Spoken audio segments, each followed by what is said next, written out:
नूह में हुई हिंसा पर हमसे बातचीत करने के लिए जमीयत उलेमा हिंद के राष्ट्रीय सचिव नियाज अहमद फारूकी साहब हैं। कैसे देख रहे हैं घटना को? यात्रा निकाली जाती है, उस पर एक समुदाय हमला कर देता है, कैसे देख रहे हैं आप लोग?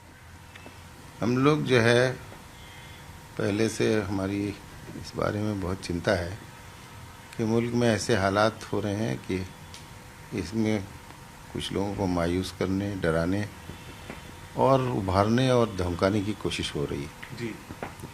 और एक सीरीज़ है, एक का दुक्का वाक़या अलग अलग होता है तो फिर बल्कि पूरे मुल्क में कुछ लोग जो है इस साजिश करके और इस तरह के वाक़यात कर रहे हैं जिससे किसी न किसी तरीके से भड़काया जाए। ये उसी का सिलसिला हम समझते हैं। और अफसोस की बात यह है कि जो पुलिस का जो इसमें रवैया होता है, तो पुलिस के दोनों ही काम होते हैं, एक तो प्रिवेंटिव एक्शन और अगर कोई चीज़ हो जाए तो फिर उसको रोकने के लिए क्या करना। तो यहाँ पे इस नूह के वाक़े को देखेंगे तो चिंता की बात यह है कि एक दिन पहले, ये नहीं कि अचानक हो गया, हमको मालूम नहीं था। एक दिन पहले एक वीडियो सामने आता है, उसमें बाकायदा धमकी दी जाती है। एक ऐसा शख्स जो कि भगोड़ा है, मुजरिम है, उसके खिलाफ कत्ल का मुकदमा है, बहुत पूरे मुल्क में उसे जाना पहचाना जाता है। इस हैसियत से वो ऐलान करता है कि मैं इसमें ज़रूर रहूँगा और इसमें जो उसका बयान है सभी लोग जानते हैं। तो और उसको रोकने के लिए कोई कोशिश नहीं की जाती, तो जाहिर है एक भीड़ को आप भड़काने की कोशिश कर रहे हैं। तो इसमें जो सबसे पहला हमारा काम यह है, हम जैसी संस्थाओं का, कि हालात कुछ भी हो हम तो सबसे पहले अमन की अपील करेंगे।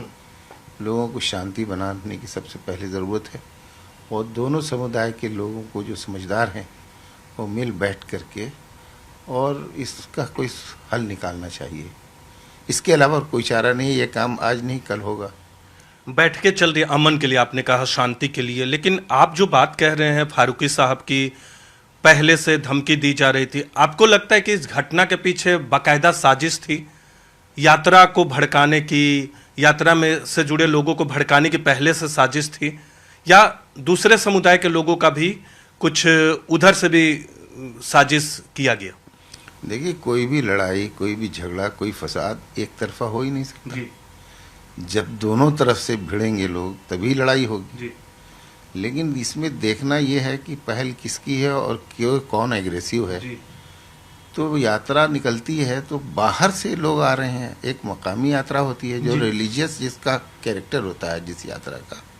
एक वो यात्रा होती है जो पॉलिटिकल होती है, जिसमें ऑर्गेनाइजेशंस लोगों को पूरे मुल्क से इकट्ठा करते हैं।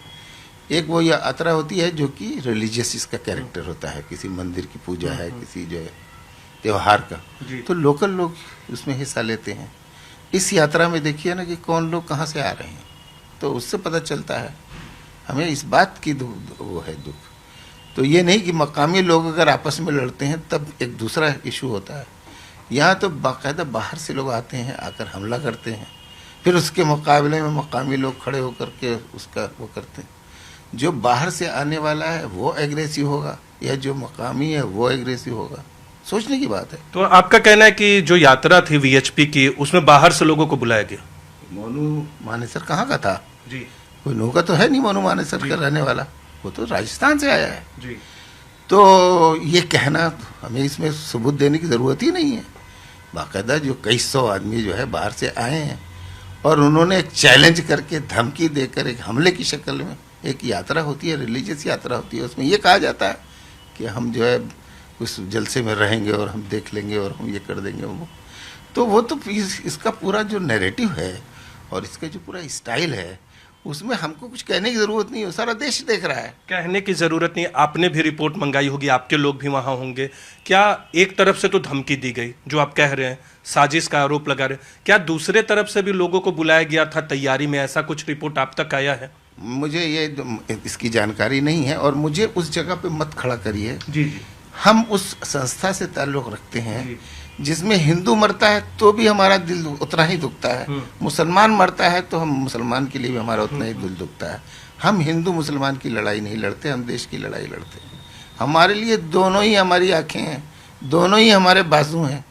हम तो ये मारा जाता है तो भी हमारी तकलीफ़ है, वो भी मारा जाता है तो हमको उस जगह पे मत खड़ा करिए कि हम एक फिरके के खिलाफ हम लड़ेंगे। तो किससे लड़ेंगे? सरकार से लड़ेंगे, अदालत में लड़ेंगे, और अपनी आवाज़ जहाँ पे उठ सकती है हम वहाँ पे उठाएंगे।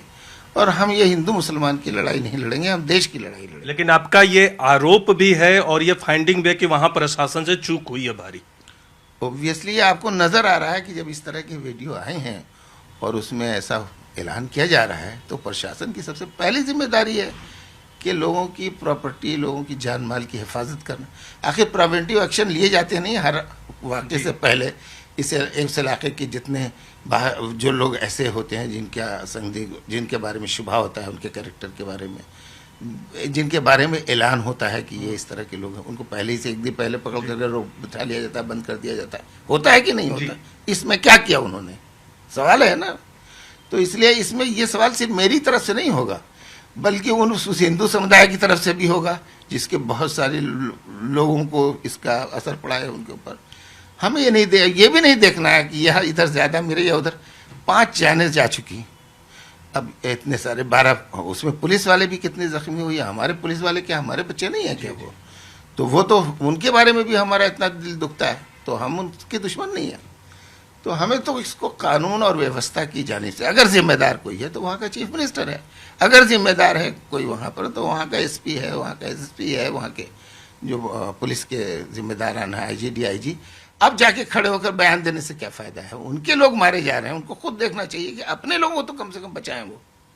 तो प्रशासन के लोग जिम्मेदार हैं, पुलिस के लोग जिम्मेदार हैं, और नूह में जो हिंसा हुई है, जो घटना घटी है, उसके पीछे साजिश मानते और जिस तरह से प्रोवोक किया गया, बाहर के लोग आए और इसीलिए ये हिंसा घटी है।